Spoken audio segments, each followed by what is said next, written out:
Britain, the morning sunlight rests on no city walls older than those of York, once called Eboracum by the Romans, later the chosen site of a great minster and the capital of a kingdom. Now the clatter of pack horses passing Warmgate Bar has given way to the noise of modern transport, leaving to gather the early morning workers.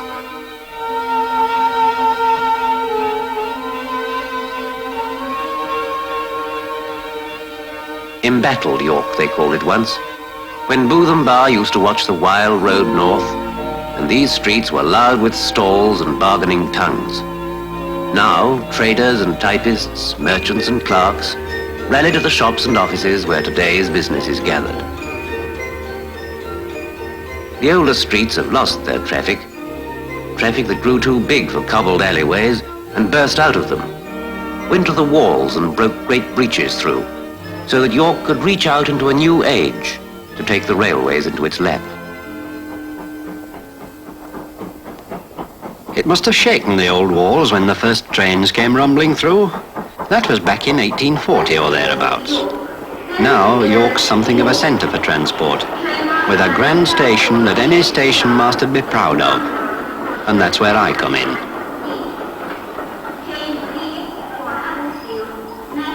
Each morning, I'm met by what some folks would say is the same task. Hidebound routine, they'd call it.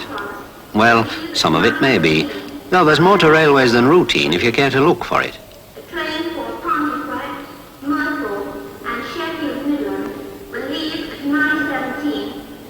Most of this stuff comes from region, that is, area headquarters. There's often a batch of extra trains for the weekend.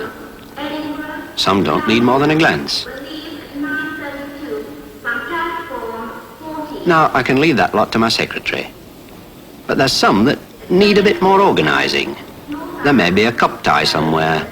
That'll mean more trains for the crowds and staff brought on to look after them. And then the next lesson is dictation. My dispatch case doesn't hold all the messages coming into the station. As well as a phone exchange in headquarters, there's a teleprinter place, up to the minute reports on the traffic position and such like. They deal with most messages in the outer office. Perhaps there's a horse box wanted, or a restaurant car needing its gas cylinders and fresh water tanks replenished. This is where all these extras are tied into normal station routine. I never spend more time in the office than I can help, and as soon as I've dealt with urgent matters, I'm off on a tour of inspection. Now you have to be right smart to beat these young train spotters onto the platforms. They come from all over just to spend the day collecting engine numbers. I've always in mind that some of these youngsters might be working for the railways too someday. So it may sound foolish, but I like to see things straight before they get round. Not that some of the little devils always leave them that way. I don't get far without someone chasing me with a message of some sort, and I always reckon to show interest. If I can make the smallest job seem as important as taking a train a couple of 100 miles, then I'm not doing so badly. Ah, there goes the 917 Sheffield. Now, there was a last-minute call for an extra coach on that. 8, 10, good, they managed it. Not many folks about yet to warm the platforms up, but from now and for an hour or so, trains will be coming and going one every 3 or 4 minutes. 25 in an hour and a half to be exact. 9:20 from Newcastle's on time. Those coaches will be all ready for the 10:05 Edinburgh. Things seem to be going all right, so I've time for my call into the signal box. We used to have 8 old hand lever boxes to cover the 33 miles of track. Now it's just one panel and a bank of switches. One glance and the signalman can tell exactly where trains are in his section. And he can set a path by turning a switch that sets every signal and moves every pair of points along a line of track. There's the North Briton coming in now. As the train's wheels come into each section, they make those big bulbs light up to show exactly where she is.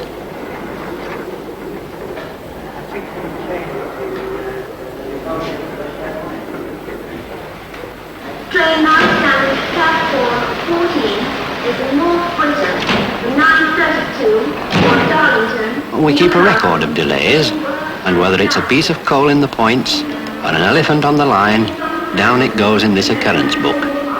And for those that can read between the lines, railway fashion, it's a chronicle of all the life and activity of this place, but not the only one.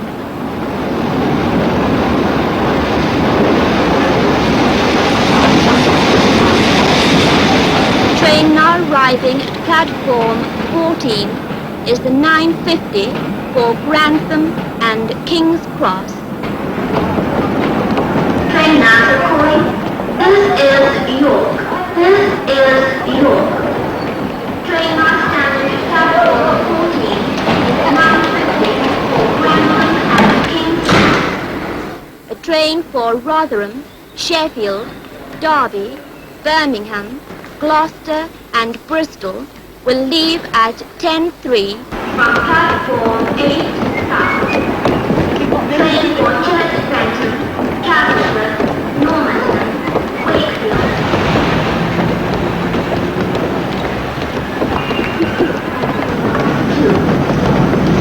Train for Congleton, Markington, Beverley, Cotton and Hull will leave at 10:10 from platform 6.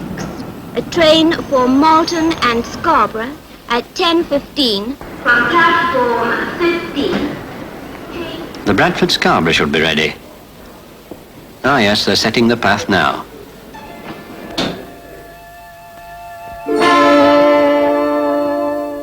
There she goes, right across the junction, taking her way to the northeast, signalling her progress as she moves.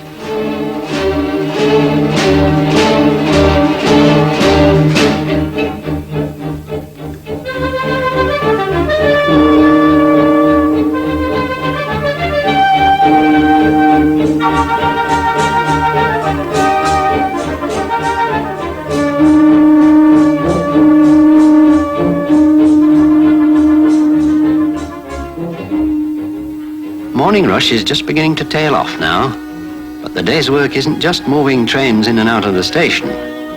Down in Clifton Sidings, for instance, coaches are forever being shuffled and dealt out again. Some will have to go over to the carriage and wagon works for repair. And besides new coaches being built, the old ladies of the rolling stock come to this place to get braced up, and they come out looking as new as if their buffers had never been bumped. Just time to tidy up before the place fills up again, for there's always work to keep us busy every minute, trains or no trains. And there's laundry, for instance. That comes with these mechanical horses now. Not that they're as good for gardens as the old kind, but they bring a bigger load of baskets.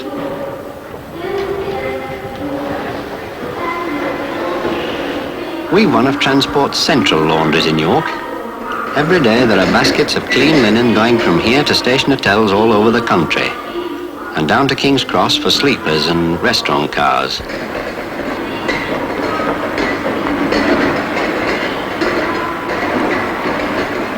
There's oil lamps too. I often think it's funny that though we've enormous organisations making and running nearly everything nowadays, the safest thing for a train is still an oil lamp trimmed and filled just right by a chap like this. That's railways. The latest thing in signal boxes in one hand and the oldest thing in lamps or headgear in the other. Every once in a while, this hat's my symbol of office. A symbol that stands for more than 125 years of railways in Britain and all that they still mean to us. It's a touch of tradition.